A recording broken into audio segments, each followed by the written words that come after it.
2008, Lady Gaga, no following, no anything. She's dropped from her label. You guys are making fame, which ends up going on and winning Grammys and having these huge singles coming from it. But like, what were those sessions like? Just Dance, Poker Face, Love Game. We did all the hits in 1 week. In a week? I had this chord progression in my head. Sometimes the ideas, it's so clear. You see it, you hear like, you know, bum, bum, bum, bum, bum, bum, bum, bum, bum, bum, bum, bum, bum.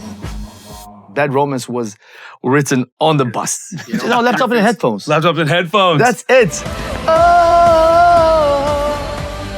You create it, but then there's more than it's yours.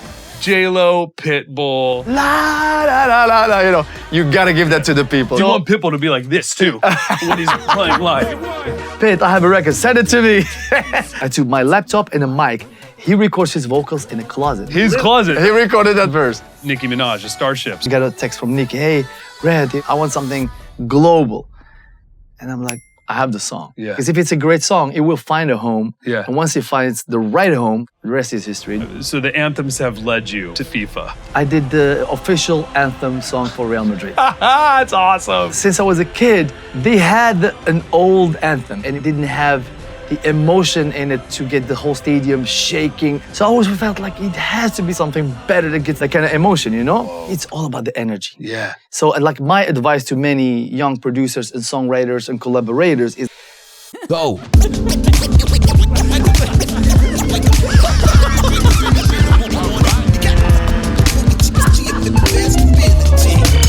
Let's go. What is up, everybody? Welcome to the show.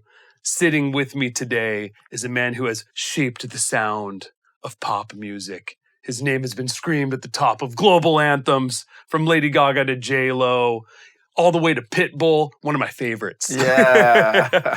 He's got Grammys. He's got it all. He's a global ambassador. We're in his studio today. Sitting with me here in Dubai is my man, REDONE'S. Hello, my brother. How are you, dude? I'm good. How are you? I'm good, man. Good to be hanging with you here. Welcome. Welcome to Dubai.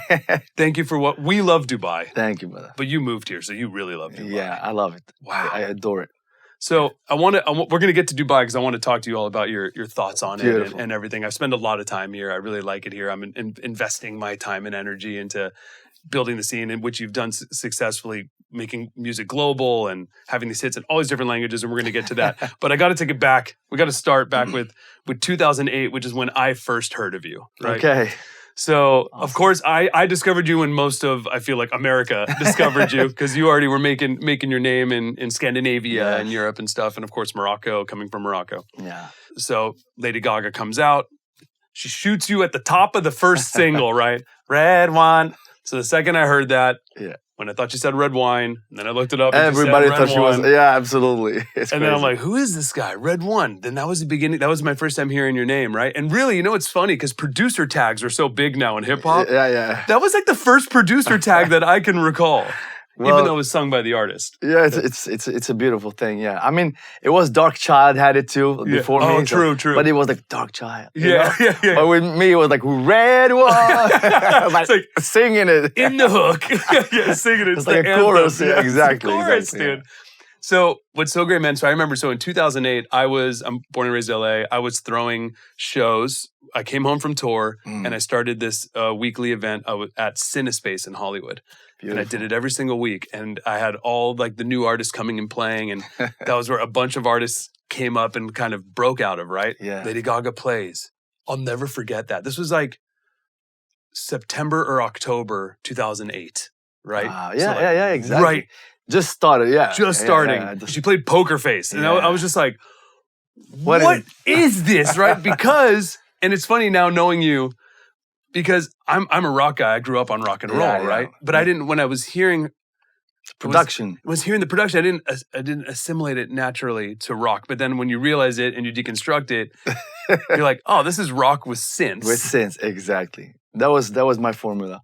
At that time, I was like, you know, I was so excited about her. She's an incredible artist, as the world knows now. Yeah.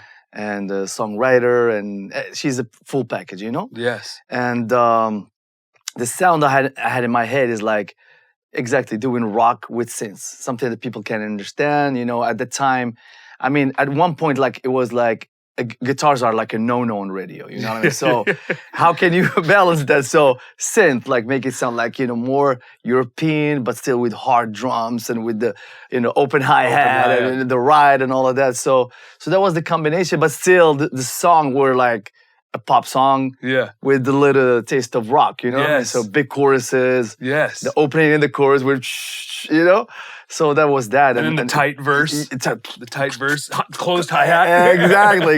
Yeah. So that was that. So, but at the same time, it was a production, but it was a songwriting. It was a perfect situation. It was the perfect magic, Yeah, you guys when all the stars, meant to be together for sure. Absolutely. It was magical. Wow. It was easy. Too. Yeah. When it's easy, it's fun, no overthinking, just having fun and doing what we know how to do. Yeah. Magic happens, To go back to that room, right? Yeah. So here you guys are, it's 2000, early 2008, right? Was when those sessions were? Yeah. Yeah. So it's early 2008. Lady Gaga's unknown. She's been dropped from her label. Yeah. You just had your first US break. Wine Up. With Wine Up. Oh my God. That record and that moment is like so dear to my life, Oh, it's so great. And that record saved you, right? It got you 100%. Some cash when you were like me and my wife, sleeping on an air mattress, you know what I mean? We on a little bedroom, we had nothing and ran out of money and we had to borrow. It's kind of this situation. And actually in the New Year's Eve, 2006, 2007, going to 2007, I was about to give up. Like that night, I was crying to my wife, this is not working. I've been trying for so many years. Nobody would give me a chance, And she encouraged me to let's try 3 more months. We borrow more money from her sister at that time because my brothers and my family, I borrowed from everybody. I couldn't borrow no more, But she told me my sister, I think she has some money you can borrow and stuff like that. At least we can survive for 3 months for luck. Yes. Let's just try 3 more months for luck. So that's what we did. And those 3 more months changed my life, It was the most important, a changing point, you know what I mean? Turning point. So, I met Cat DeLuna, through Epic Records and did Wine Up and did the whole album. And was that Charlie? Charlie Walk. Charlie Walk. Yeah. It was Charlie Walk who, when I played him, he asked the manager, to bring the producer and the artist to play the songs, and he brought the whole company to listen to the songs. Charlie is like a... You get hyped. Exactly. So, and he asked me to sit in his chair. I played Wine Up, and in the middle of Wine Up, he stopped the music, and he was like, "You're a genius." I was like, "Well, thank you." And I'm broke at that time, So I played the song, continued. Wow. And the second after the second song, it was Run the Show. And then he asked me to come and said, "Everybody applause for Red One." So everybody started applauding. He said, "This is my guy." He didn't just do songs for her. He created a sound. And that's why he was like, it's not just songs. It's songs hits with sound, with a vision, Yeah. So that got me really emotional. And he said, "You know what? Finish the whole album. Do your thing. Pay him for the whole album." Nice. For the whole album. So it was like, oh my God. You're saved. Saved. I was just thinking I can survive a year now. Wow. Year to try, Yeah. And then suddenly he went with the record with Wine Up to the radio, to Z100, and they played it. It was #1 most requested song, with all the Rihannas and all the superstars. Yeah. Boom, #1 most requested. And then it was #1 in 36 countries. It changed my life. I got a deal with Sony ATV, publishing. My life changed. And at that time, I told my management, this is the time to work with big artists because now I have a hit, Yeah. And that's where they called me about a young girl like that, I was like, "Is she big?" They were like, "No, not yet." I was like, "Is she signed?" "No, she just got dropped." I was like, "Oh my God, what are you doing?"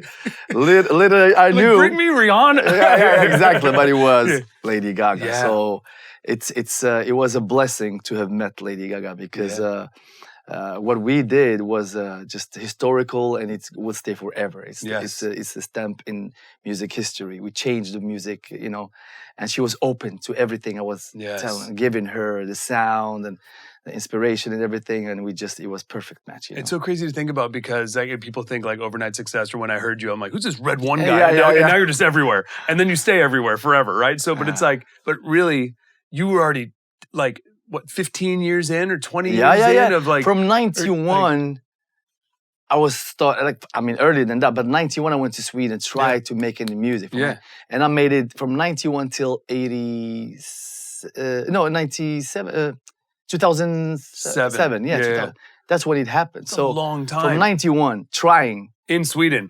Yeah. That's a long time. And you had success in Sweden, but not global success. Yeah. It was a small success, in the scale, For sure. Yeah. And then you come out here and then like essentially go broke trying to make it. Yeah. Like, come out here. I'm in Dubai. Come out to the US. The US, yeah. Where are we? I've been traveling for months, bro. I don't know where I am. See you later. You come out, you went to New Jersey, right? Yeah. Close to New York, but cheaper. Yeah, Newport. Exactly. Pavonia. Newport. And then do that. And then Cataluna, which still to this day, like her biggest song. Yeah. And then, which then gets you a little chunk of cash. Yeah. Right? You get that chunk of survive. cash. You get the breather. Yeah. I'm going to breathe. Okay, I got a number one. All of a sudden, wow. You got Charlie Walk behind you. Charlie Walk ran multiple labels, right? But Epic at the time. Yes. And that guy's got an ear, man. He knew. He was like, the first guy to be like, wait, you have this. Absolutely. Then you have the Cat. Then you get put with Gaga. Okay, so now it's 2008. You had your first hit. You got your first little bit of cash. Yeah. Now, Lady Gaga gets introduced to you. Yes. You got Lady Gaga with working. Yeah, no following, no anything. She's dropped from her label. It's you guys in the session, right? Yeah. You guys are making fame, right? Like, which ends up going on and winning Grammys and having these huge singles coming from it. But like, what were those sessions like? Well, at first we were working. I was like, I loved Gaga. I loved her writing, and I was like immediately the number one supporter of her. And at that time, I got hooked up with Akon. Akon was the biggest star in the world. You know what I mean? Superstar, and he loved my music. We're Africans, both of us. You know. Yes. And so he was supporting me. Support Red One. Red One is the new guy in Atlanta. Come to Atlanta. Everybody in Atlanta talking about this new guy, Red One. With this new sound. Big drums and. So it was an incredible moment. So when it comes to Gaga, I was bringing her to everything I was doing as a writer, because she's an incredible writer too. So, and a lot of times she will fly to either Vegas with me or Atlanta or whatever. LA, work with me as a songwriter because she's incredible. Wow. Because at that time, I worked with her on her music, but she got signed to a label where the head of the label wanted her to work with somebody else. Oh, interesting. But she loved working with me and I loved working with her. And I felt like I created a new sound. Right. So I said, I'm not going to give my music to another producer to reproduce it, because I think I have something special here. Absolutely. So I just said, okay, whatever happens, she can just work with me as a songwriter, as a sister, So she was doing that for a long time with me, until when I got more Akon power with me, then the label learned that, he's affiliated with Akon. And then they came, sorry, Red, of course you can continue working with her. So I worked with her more on her album, And so it was a magical moment. And at the time, I remember It's so messed up, sorry to interrupt you, because like this happens all the time, right? Where it's like the artist wants to work with you. Yeah. But the head of the label is like, that's not my guy. That's not the guy. Yeah, exactly. They were wrong. I understand that. Learning the business, you understand, because everybody's loyal to their people. For sure. But at the same time, sorry to interrupt. I brought her, Jimmy Iovine brought her, Akon brought her, to LA to work on the Pussycat Dolls album. Right. Wait, Akon or Jimmy Iovine did? No, Jimmy got Akon to handle the Pussycat Dolls writing camp, Got it. So I was there, of course, and our city, you remember T-Ron and his brother, and there's many crews working, and Gaga was with me, working on the Pussycat Dolls with Akon, me, Akon, and Gaga. So we're working on the songs and stuff like that, and around that time, I was working on that and working on Gaga's stuff, So we did like a magical, when it's magic, like a magical week, me and her. And we did all the hits, all in 1 week, like Just Dance, Poker Face, Love Game, many songs. So it was that magical week. It was just every day is a new song. Week. Yeah. Just Dance is 1 day. Yeah. Poker Face is 1 day. Love Game is 1 day. It's like bam, bam, bam, bam. It was just beautiful and no overthinking. We just knew, you know. I had a vision, she had a vision. It's like, bah, bah, bah, bah, bah. It was just fun. And so obviously she's writing lyrics, she's singing. You're sitting there. Are you programming on a laptop? Are you like laptop? You're on the laptop. Yeah. At that time I had a little laptop with me plugged to the. It sounds big, but it's on a laptop, you know. So yeah. Do you remember what you were using in those sessions? What do you want in terms what DAW? Would you have like a MIDI keyboard you were using? Yeah, the usual, the same one that I'm using now, but it's better quality now. Yeah. But it's so you're fast, right? I'm very fast. You got to be. I've done this forever, you know. So it's like, and you know, like when you work for so many years, you get your stuff set up. You know, it's almost like you open a session, you have it almost. You know what I mean? Like the drums ready. Yeah. Depends on what sound you are for, because I prepared years of preparation. You know. Yes. So, for example, the Just Dance song. Yeah. I remember the first song I did with Gaga, like when I met her a year earlier, you know, it was a song called Boys, Boys, Boys, Boys, Boys, Boys, you know, that was like the first new sound, like, you know, big drum, boom, boom, you know. So, and I have a friend of mine who, his name is Efe, who hooked me up with Akon, created the relationship, and he was like, that's your biggest song. That's like, you know, you cannot top it. You can't top that song. You can't top Boys, Boys, Boys. And and even in Atlanta, everybody heard about this Boys, Boys, Boys record, you know? And he was like, you can't top it. You can't, because that's your biggest record. I was like, I can top it, you know? So the first session of that week, magical week, I took the same drums. If you listen to Boys, Boys, Boys and Just Dance is like, put them back to back in the same drums, like, you know, doof, doof, doof, ka, doof, you know, like all of that. Yeah. So it just, music is different. So, and I had this chord progression in my head. It's like, and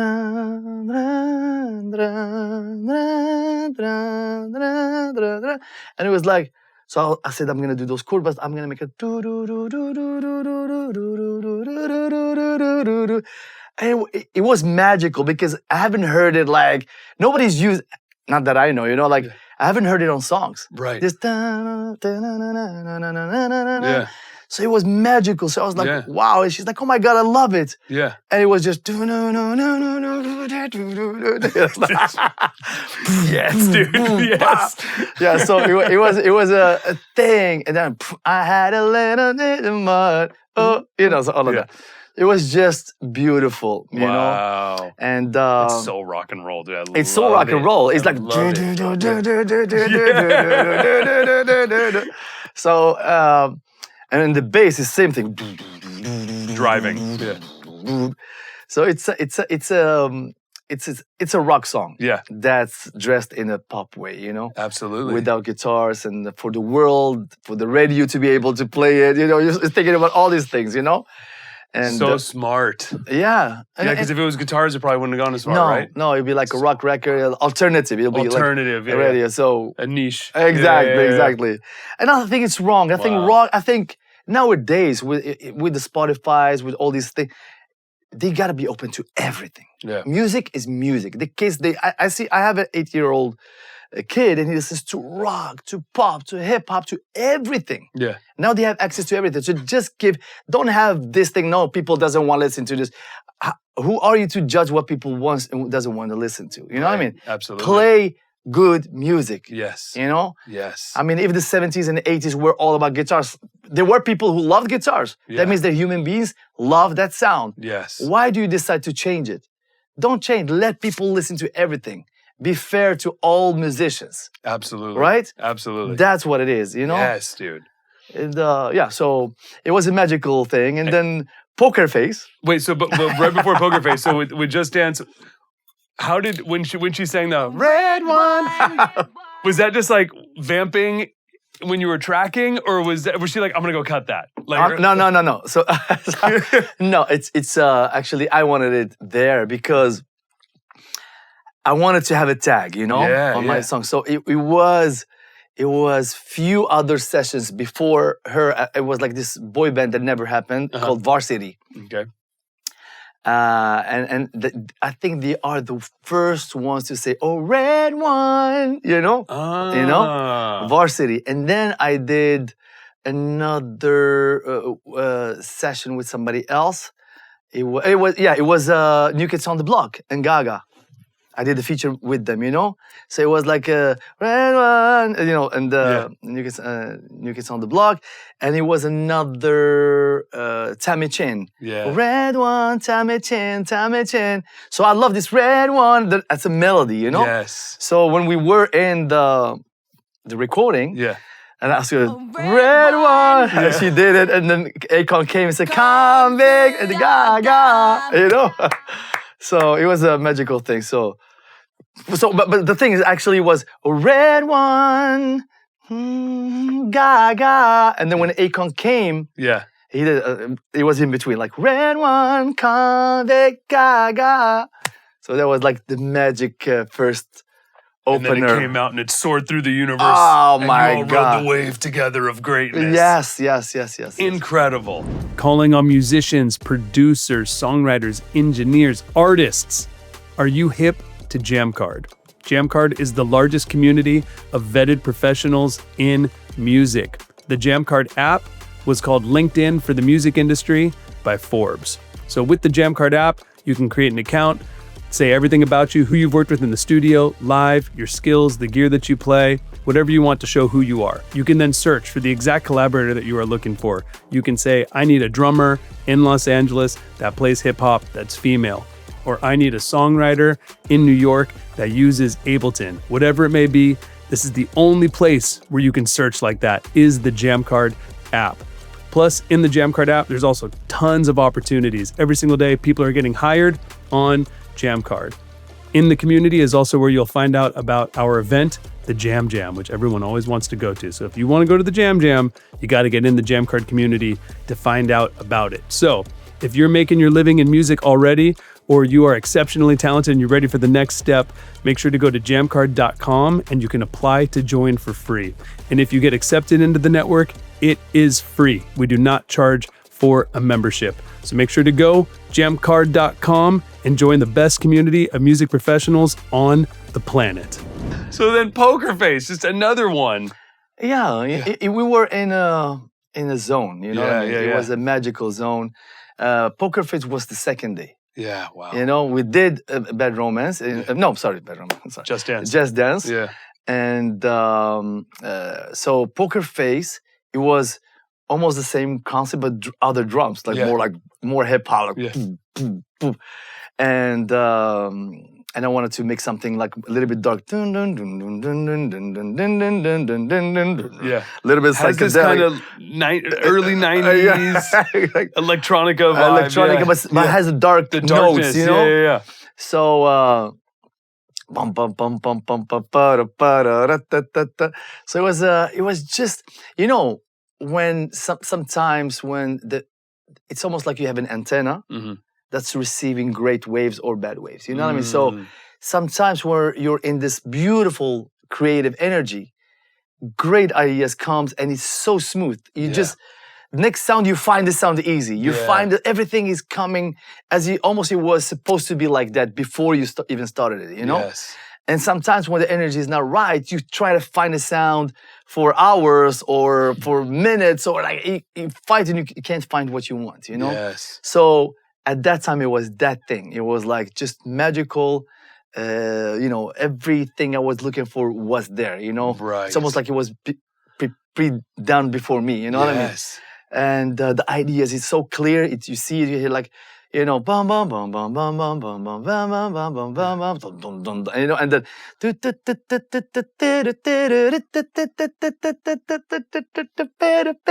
it just like, you know, and then, I wanna hold him like hey, like it just flows, flawless, you know. We didn't have to like, oh, what kind of melody should we do here? It wasn't like that. Yeah. Like some sessions, like you have to start thinking and try to find something. Wow. When magic is there, it just flows. Wow. That must feel so good. And you know what? It's all about the energy. Yeah. So like my advice to many young producers and songwriters and collaborators is like, come to the session with a positive energy. Yeah. When you have and trust each other, trust the process, love what you do, you know, because when you do that, magic, because energy is putting together all our energies that are positive, you create this incredible magical energy. And you can hear it through the music. Music is just like a channel, like We just, we get that magic through our music, Yes. It's in us. It's in the air. It's somewhere, I don't know where it comes from, but it just becomes smooth and flawless, what I mean? It just comes like smooth, So I think it's very important for all the writers to just have a positive energy, Leave not like leave your egos, but leave your worries outside and come with a clean heart to make a change, to bring something beautiful to the world. Yeah. Because the world will feel it. Yes. Yes. Whatever you have in you, the world will feel it. Wow. And the music will speak. It's almost like it's a mirror, Yes. So I think that what we were like, it was no business. It was no, I gotta make a record and number one. No, it was like, let's just do great music. Let's have fun. And we were like, oh my God, she was dancing. Everybody that came in to listen to the song, she was doing the performance for. Yeah. Seriously, like everybody. That's so great. Even the engineer would come and she was like, carry my, and me, I'm like the stadium, She's showing the vision. You're hearing it, she's showing it. 100%. Wow. And we were like jumping in the studio, having fun. Yes. It was not about any egos. You can feel it in the tracks. Exactly. You can feel it in the tracks, man. Yeah. Absolutely. That's why when people hear it, you can't help but move. It's really interesting. I was talking to Don Was about this on this podcast, and Don said that his thought is that because he's like I've talked to Bob Dylan about this. Yeah. He's like what he's come to is that he thinks like all these songs just actually exist. It's almost like that. And some people just have the ability to just go and grab it through that antenna. Through the antenna. That's exactly what you said. Exactly. He was like, some people just have longer arms than others. And just there it is, right? That's how it feels. Like exactly. What you're saying is that. It's like when you put your minds and your energies together, you bring those great songs. Yeah. They come because it becomes too powerful together. And you've already spent years and years and years and years honing your skills, getting ready so it can be effortless when you have the right energetic partner 100%, to match with you. Yes. It's magical. Man. It's magical. And it's a blessing. And when you think about it, it's like it's a real blessing. We're so lucky. Yeah. And God gives those things to few people in this life, Not Seriously. everybody. Yeah. Seriously. And to keep going. Yes. And you've gone even so far past after that Gaga chapter and all these others, and where you're at today is like a whole other, like you wouldn't even think that necessarily, but okay, wait, to keep it on Gaga for a moment. So that album comes out, incredible. Can we talk about Bad Romance, right? Yeah. Because Bad Romance is one of the greatest pop songs ever. Yeah, you guys crushed that song. Thank you. And I didn't realize until I looked the other day. I was looking yesterday when I was prepping because we were talking. I was like, all right, I'm gonna come over. That is just produced by you and just written by the two of you. Yes. It's always like that, being. What's the story of Bad Romance? Well, you know what? That track, it wasn't like that exactly, but I was working on a track that's aggressive. It's almost like Poker Face 2.0. Yeah. It's like it's the same, same like, with the one kind of thing. Mm-hmm. But at the same time, it's with more aggressive drums, more industrial kind of sound, you know? And I'm a musician. I've heard all kind of music. I've been in bands. I know whatever you want to take the song, you can take it. You can make it hip hop or industrial rock, whatever. So for sure. Yeah. So I started that track that it was supposed to be for Lil Wayne. You know what I mean? At first, yeah. But it never happened. I never finished it. So it was just there. But I was like, this one is like is like a Poker Face 2.0. Mm-hmm. So I kept it. And then they called me, the label and Lucien Grange and everybody, Sir Lucien Grange, called me to jump on her tour. Yeah. To do the part 2. Because she was supporting Fame. Fame's huge, sell millions of albums. Yeah, so and they're like, we need another one. What's next? We need more songs Let's go now. Release Fame Monster. So it's like an edition album, Yeah. So I was like, okay. So I just jumped on Do you remember what size tour that was? Like, was she doing theaters? Yeah. It was big. Oh, was it arenas yet? Yeah. So off the first album, into arenas. Arenas, yeah. Okay, so she's on like a year later. It was like it was a few singles she released, and they wanted They were all number one. They were all crazy. It was just unbelievable. So I had to go to her. I think it was in London. It was between London and Belgium or Holland, you know, because we recorded. Yeah, so on the tour, she's on her European tour. Yeah, she's doing arenas. Her first big tour supporting Fame. Yeah, so she was in the stadium. You're doing the show, and after the show, she comes to the backstage. We have our little setup, studio. Yeah. So we work there and stuff like that. Little mobile rig. Yeah. And even we worked on the bus, you know. Yeah. Like Bad Romance was written on the bus, you know. Seriously. And you brought what did you bring? Like a couple speakers? Laptop and headphones. Laptop and headphones. That's it. And you know what? We were recording with the headphone, you know, mic. No way. Yeah. For the demos, you know. Wow. The writing, we were like, you know. Yeah. So and you're on the bus also. So did she have a star coach? Like it was just her, not the band was on the bus. The band had a separate bus. It was just her. Yeah, just her and her team. You know, like But we were like we were in a zone. You know, we were like just back lounge, front lounge. Where are you? We were in the middle. You know, in the middle we had this setup and you know. I'm trying to just like really picture. To really picture this because it's such an iconic. You know what? Song. After the interview, I will show you the footage. Yes. I have it. Yes. You know, so please, dude. Yeah, on a bus riding it's crazy. So I played her track. She loved it, and that's just the instrumental of Bad Romance. Yeah, instrumental without the chorus. Without the chorus, because there was no chorus. It was just like the straight, you know, dun dun dun dun dun dun dun dun, you know, kind of thing. Yeah, and so so we were working on the verse. And then we felt like here, it needs to go to some other because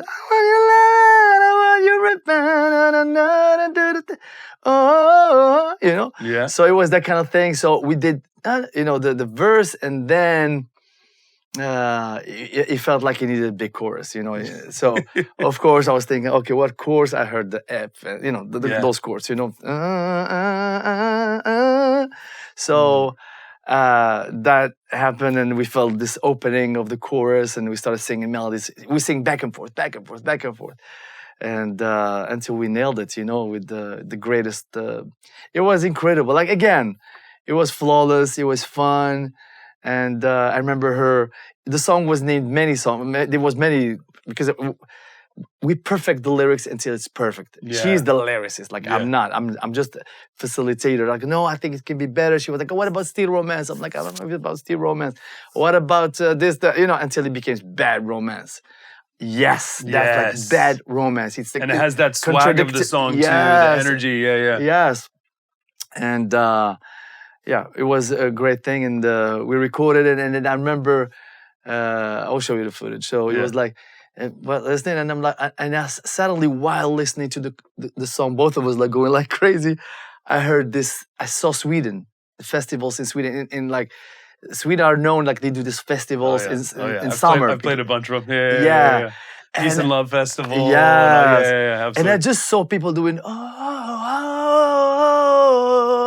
you know, because you know this kind of stuff. And I was like, and I'd like, and she was like, and then it became, it's just, you know, you can see people, you can see just people singing it. Wow. And that's exactly what happened. Later on, you see on the concerts, you know, thousands and thousands of people. Suddenly, that's the main stage headliner closing.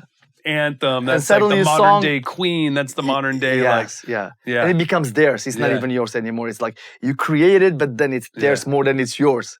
It's the world. And it's like I feel like that chorus and then into the ra ra dun, dun, dun, is that's Lady Gaga. Yeah. Right? Like that is even today where she is today and everything. It's like if you were to put Gaga in 20 seconds, it's the chorus, post-chorus into that tag. Right. Exactly. It's the swag, it's the energy, it's the anthem, it's the bright to the dark. Yeah. To the all the elements make that one perfect thing, you know. It's so cool. Yeah. It was magical and you know, it's just when it's special, it's just special, you know what I mean? It's like people can try to recreate it, it's not the same. It won't never be the same, you know? But it's incredible. Yeah. It was incredible, and I'm so thankful to God that gave me the chance to have done that, you know? Yes. Because it was my dream, you know? Wow. Because I remember like back when I was trying in Sweden, I was like praying to God, I want to create my own Madonna. I want to create my own thing, you know, Madonna. And then God brought us together and we created something that was for the rest of, for eternity, you know what I mean? It will always be that thing, you know? Oh, it's so amazing, Yeah, dude. so... You have a bunch of those big, huge anthems. Like, you're like anthem lord. I love anthem. You know what? I will tell you something that I was working with you too. Yeah. And I didn't know that. Yeah. So, and I remember for the first time I realized something about myself that I didn't know. You know, it was that we're working with Bono on Edge. You know, doing songs, and I didn't realize it, but Bono told me, you know what, Red? You're the first person that I've worked with in my life that doesn't listen through his ears. He listens through people's ears. I was like, okay, yeah, thank you so much. But what made you think so? He's like, you always say, I don't think people will sing that, or I think people will love to sing that. Yeah. I always give a reference with people. Yes. Like I told you, I saw people singing it, not me singing it, you know? Yeah. He's like, we artists always tend to listen to what we like, what we think, what we sing, but you're always giving the reference of people. Yes. So you're listening through people's ears, not yours. I was like, yes. True.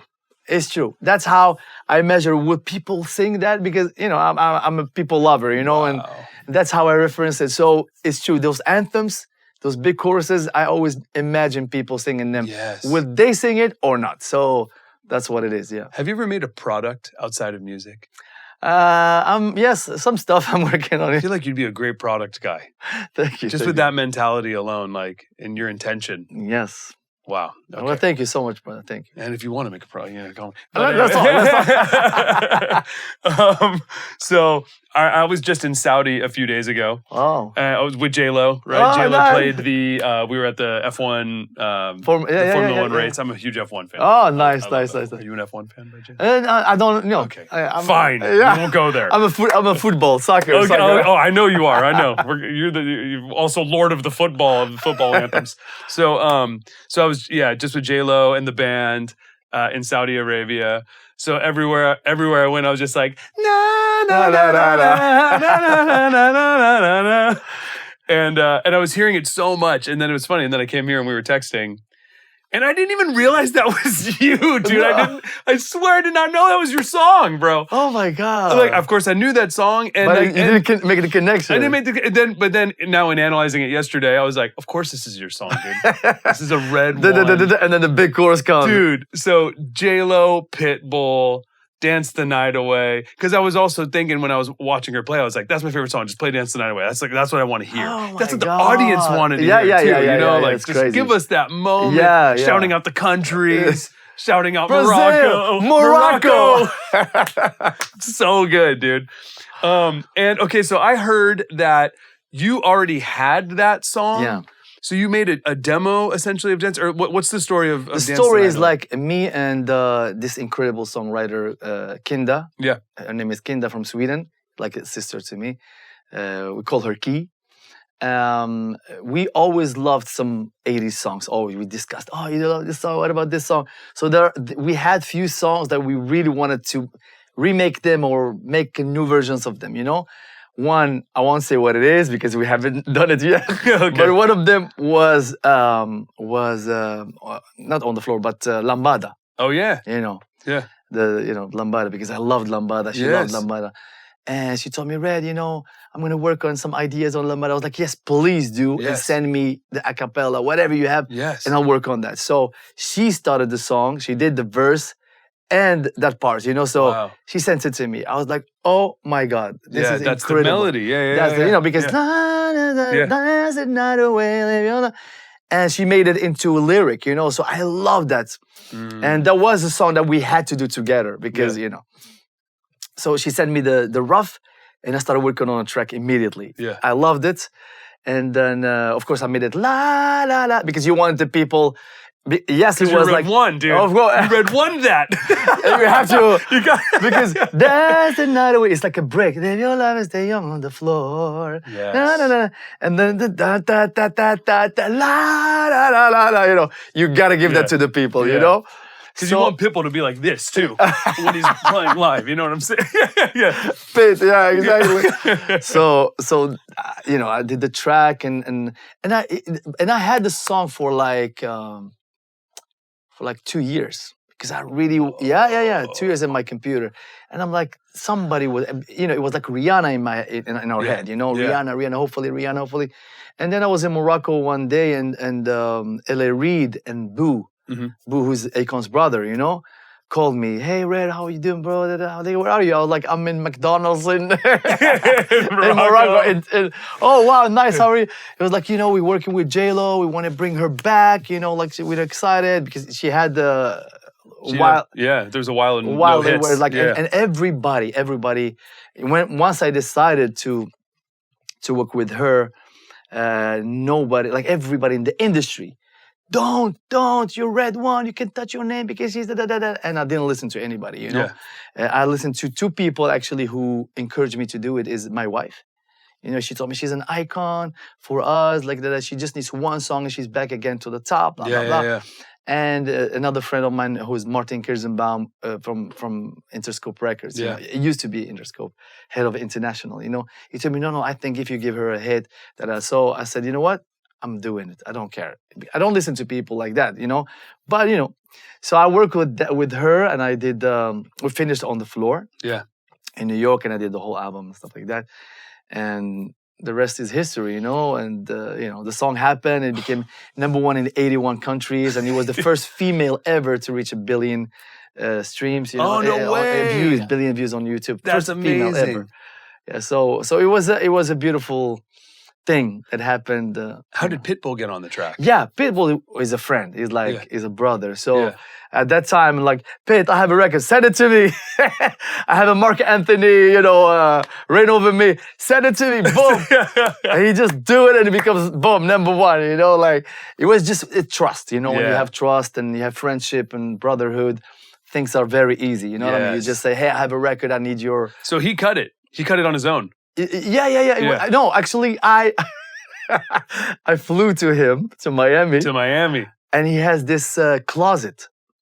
I took my laptop and a mic. He records his vocals in a closet. He has all his suits and all. Like this little closet. It has a table in the middle. I have a laptop like and a mic. In his house or at a studio? His house. His house, yeah. His closet. His closet. Pitbull's closet. Yeah. He recorded that verse. That that verse is awesome. Unbelievable. I love that verse. I was recording him. I'm like, this is unbelievable. This guy is a genius. You know what I mean? He's a genius. You know what I mean? Talk about energy. Yes. He killed it. Man. Like I said, I mean, it was funny. I stumbled upon a Pitbull concert years ago. Yeah. Because I knew someone in the band or something. I went and saw him play, and I didn't realize it was going to be one of my favorite shows I've ever seen in my life. Now I've seen Pitbull like 20 times. I always go and see them. I always go and do the hang. He is a show.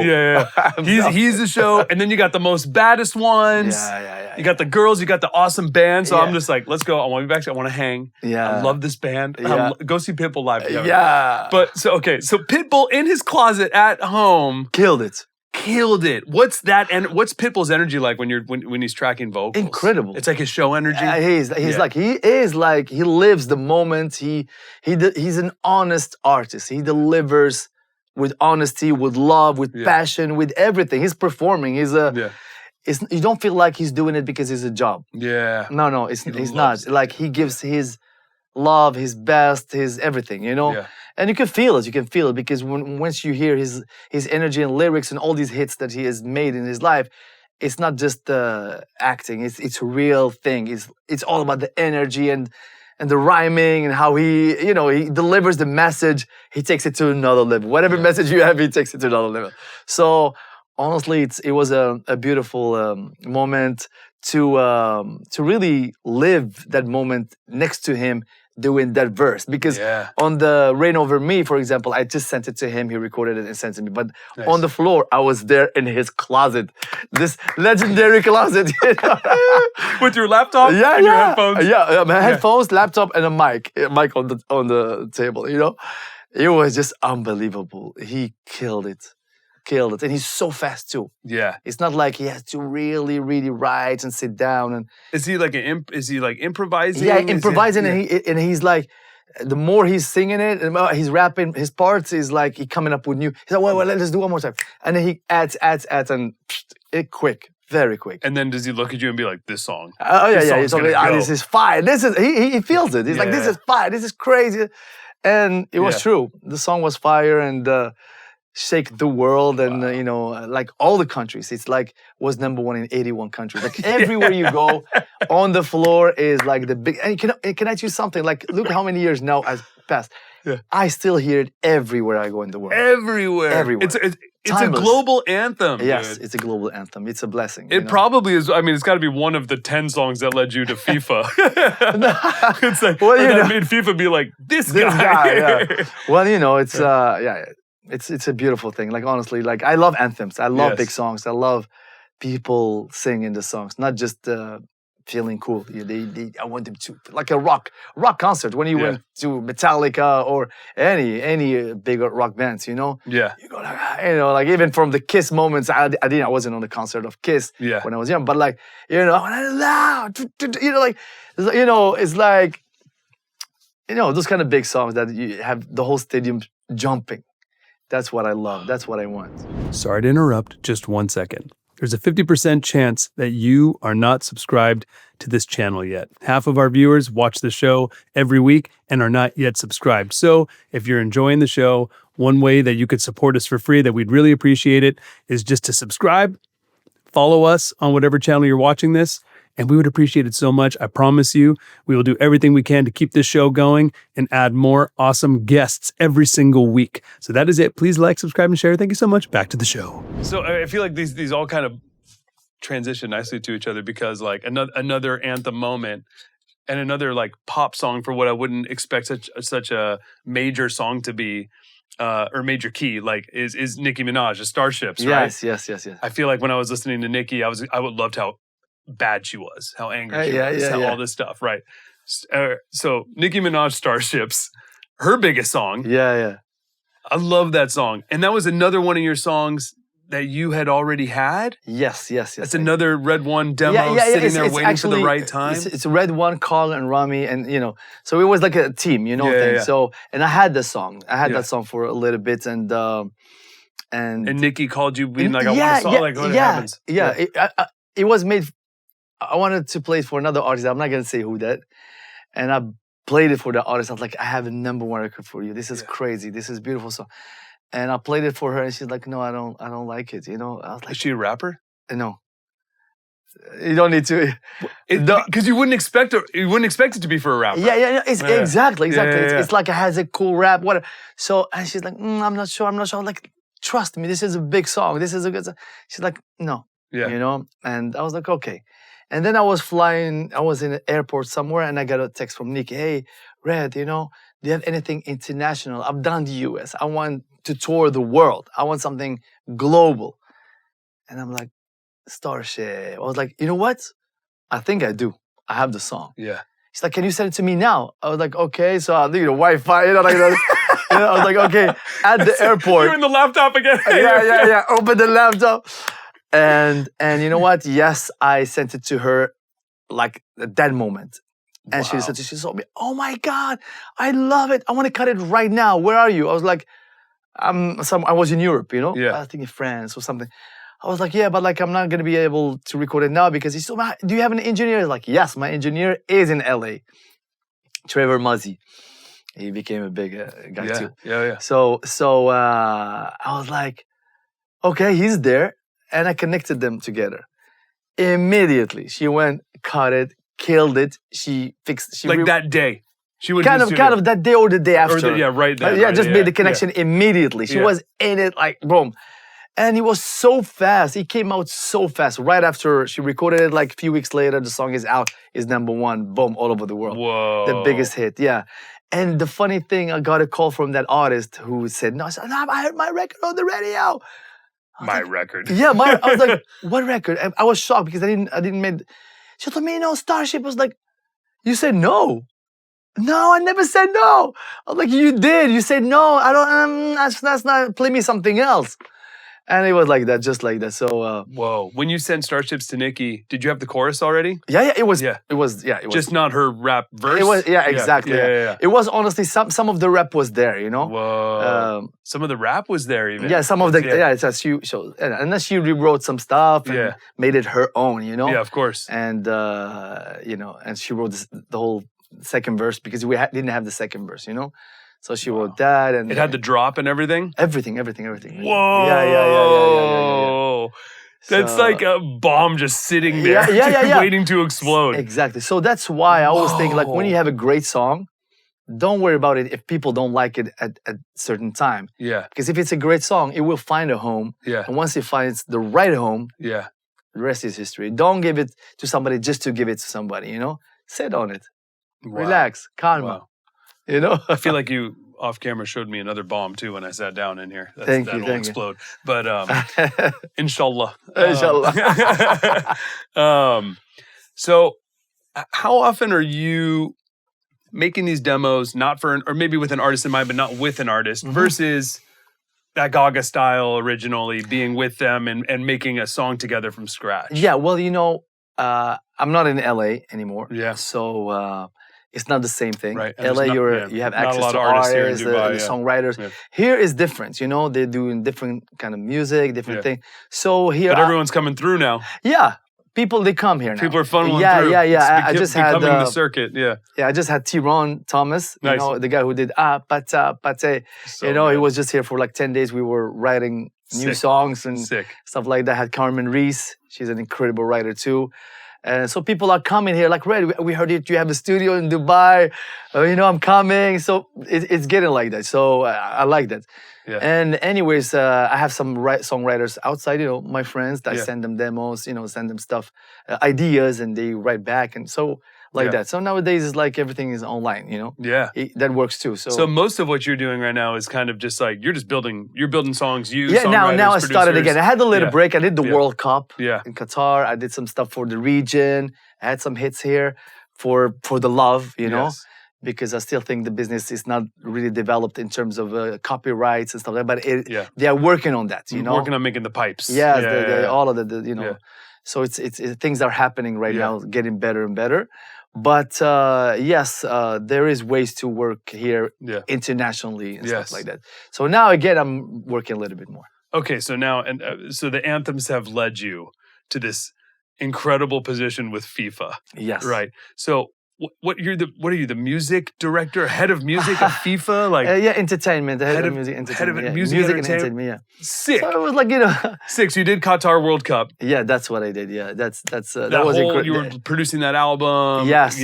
And overseeing it and making everything, and made, you know, like a lot of great songs from it, and you know, like the Jung Kook from you know, the Dreamers. He was #1 most selling song in the world. I was pointing at the plaque. Pointing at the plaque. So it was a great for me. It was personal achievement because I love football or soccer.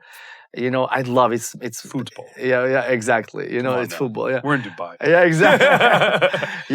So it was always my dream to do stuff with the football world. You know what I mean? Dude.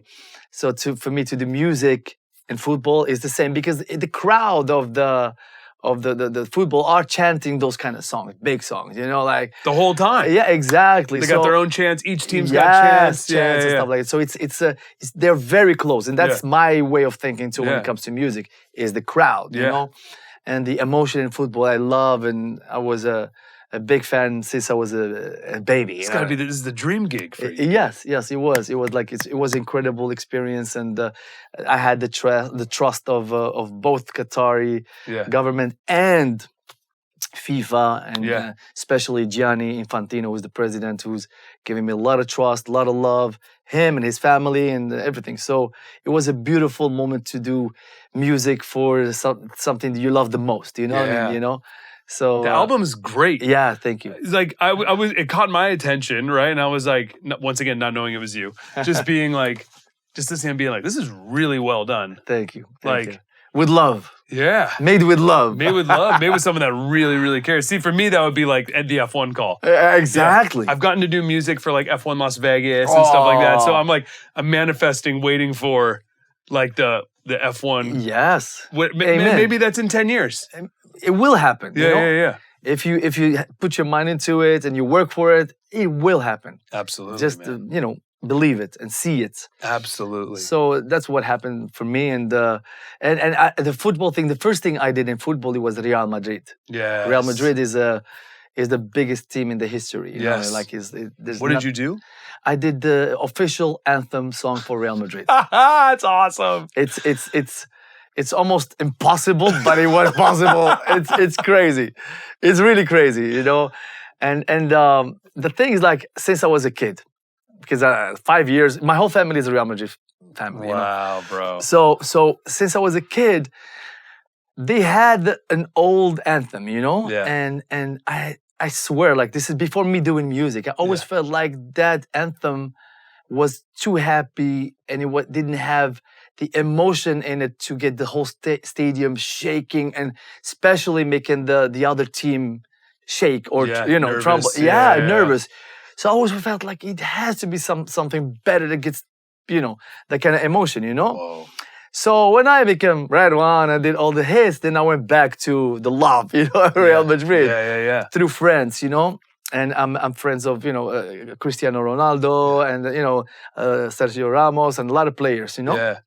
And the manager of Cristiano Ronaldo is like a brother to me, Jorge Mendes, He knew the president and the right-hand man, Jose Angel Sanchez, and he spoke to them. The guy, Red One, the legendary, he's a Real Madrid fan.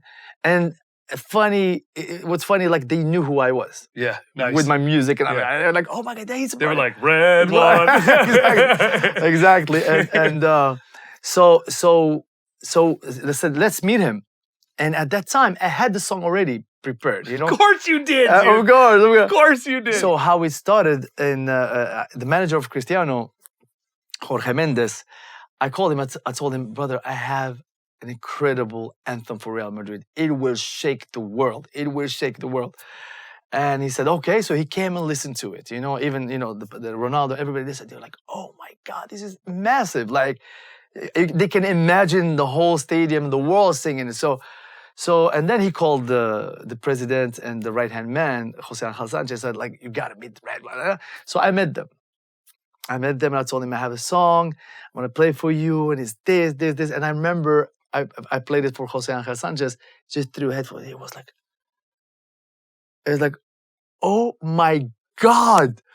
Oh my God. You know what I mean? So I told him, you know what? This is just the demo. Let me work on it more, blah, blah, blah. So I worked on it more. And they came to the studio, to my studio in Madrid at that time.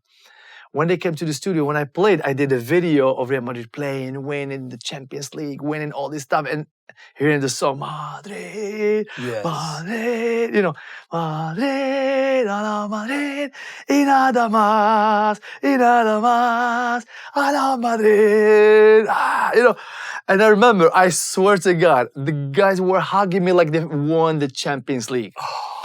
And the funny thing, at that time, Real Madrid Madrid is the team that won the most Champions League at that time. Yeah. And Champions League is the biggest thing you can win in football, Yeah. So, and then it was like 10 years or 11 years or 12 years that they haven't won a Champions League. So it was like a problem. Real Madrid don't win anymore. Wow. Yeah. And I remember the president and Jose Angel, they said, with this song, we're going to start winning the Champions Leagues. And I was like, amen, praise God. And I'm like, under pressure. So we finished the song. I recorded the song with the players. Ronaldo, all of them. All the players sang the song in the studio. We filmed it and everything. So we did the song. And then from that time, he was playing the song in the locker room before big games. Wow. And they get the players emotional because the people didn't hear it. And the president said, we're going to release it when we win the Champions League this year. And I'm like, oh my God. I was like, thank you, but if we don't win... do we not release it? Exactly. He's like, we are going to win. So I was like, okay, amen. So we won the Champions League. Oh, dude. Of the whole Europe. You know, and I remember at the time, Real Madrid was losing 1-0 in the finals of the Champions League. And it was, 90 minutes is the game. Yeah. And they had 3 extra minutes or 4 extra minutes. Yeah. And in 93 minutes, Sergio Ramos did a header and he scored 1-1.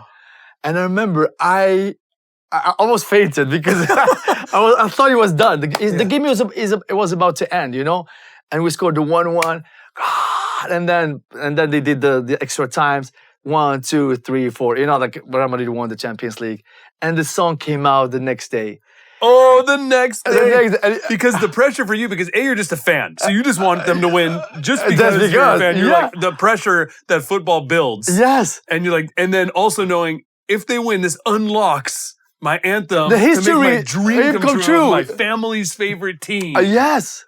Dude, that's a movie. Yeah, bro. yeah. It's an anthem for the team that I love the most. Yeah. And it came out, it never happened. A song of a team at that time was iTunes, #1 in so many countries. In iTunes, #1. Yeah. It's, it's not a pop song. It's a Real Madrid song. Number one. I was like, what is this? So from that time, like any game you watch of Real Madrid now, they won now it's like, at that time they had, I think, the 10th. Now they have 16. Wow. Like it's unbelievable, So I think 15, sorry. 15 or 16, I lost it. Whatever. Because we won so many.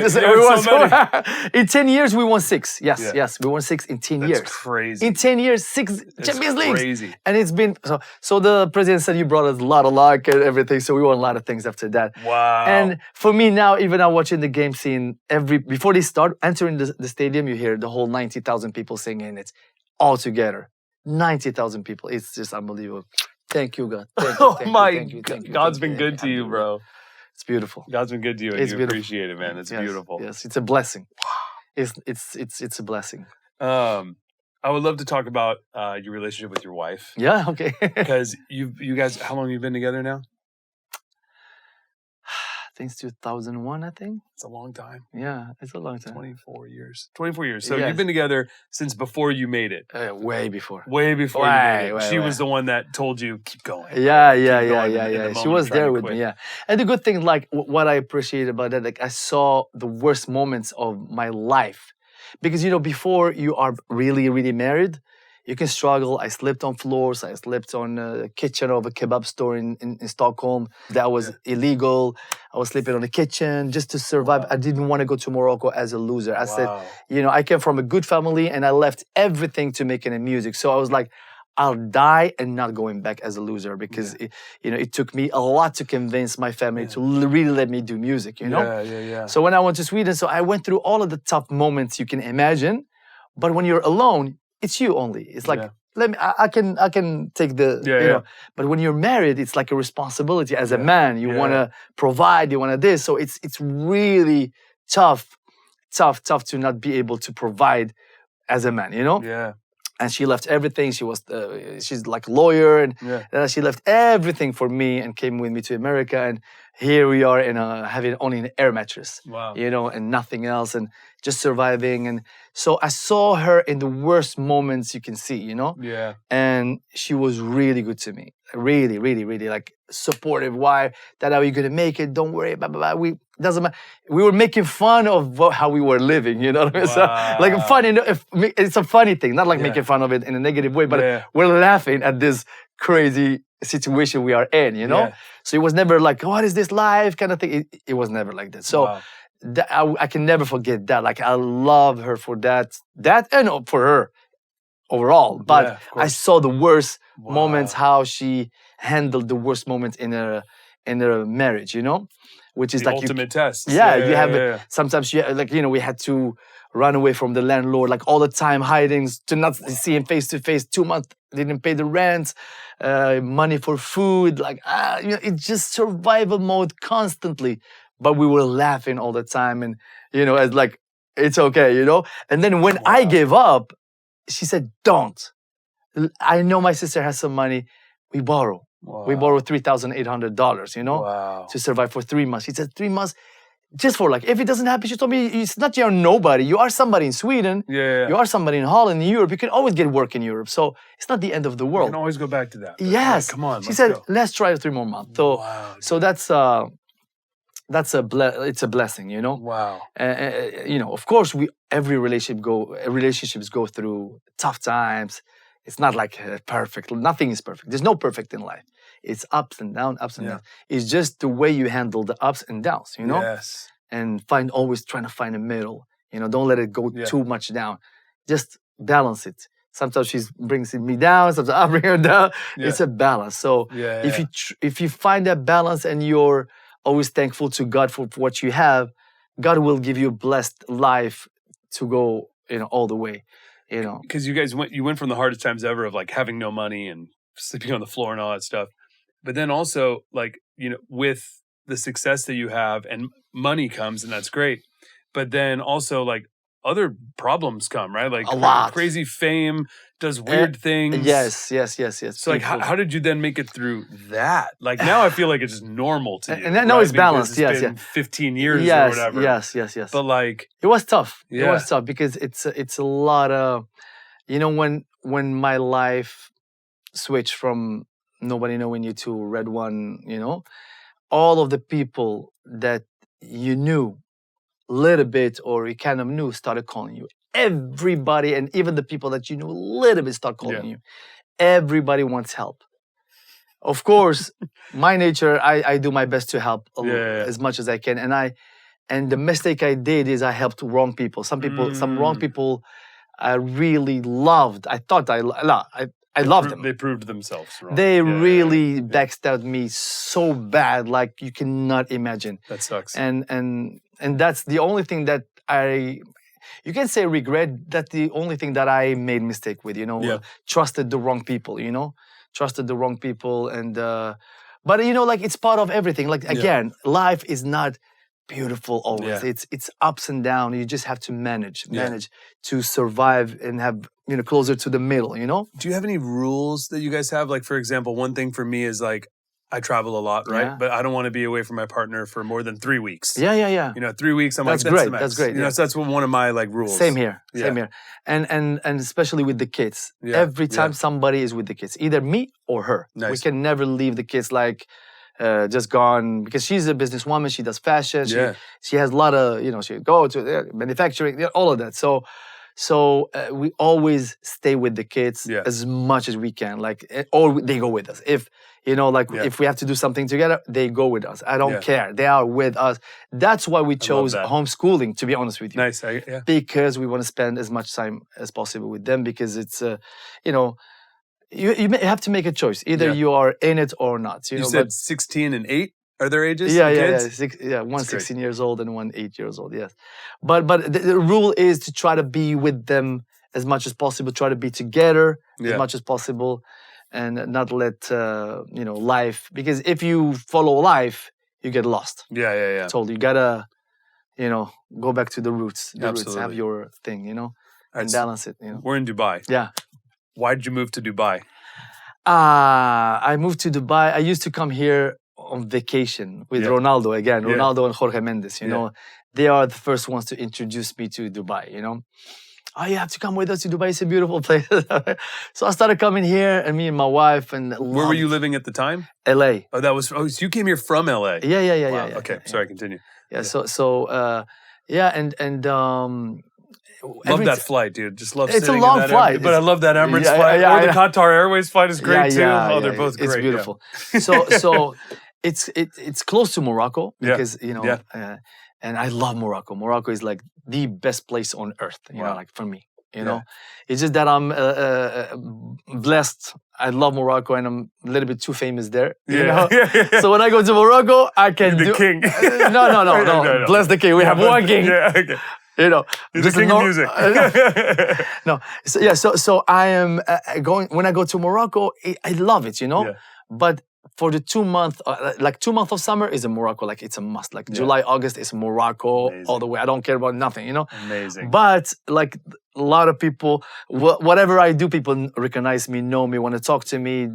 So it's too much. It's too much. So here in Dubai, I can be close to Morocco. I go to Morocco anytime I want. It's very close. Yeah. And at the same time, people live me in, a lot of people know me here too. Yeah. Because I'm the only one from the region who won Grammys and da-da-da-da.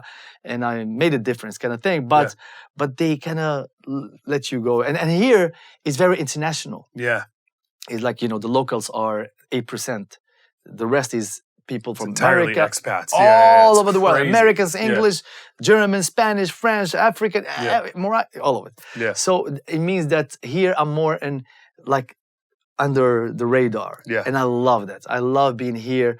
Just have a calm life. For sure. Come to my studio. It's everything is organized. What I mean, and it's very safe too. The safety here is like unbelievable. You can leave the keys in your car. You're not gonna get robbed.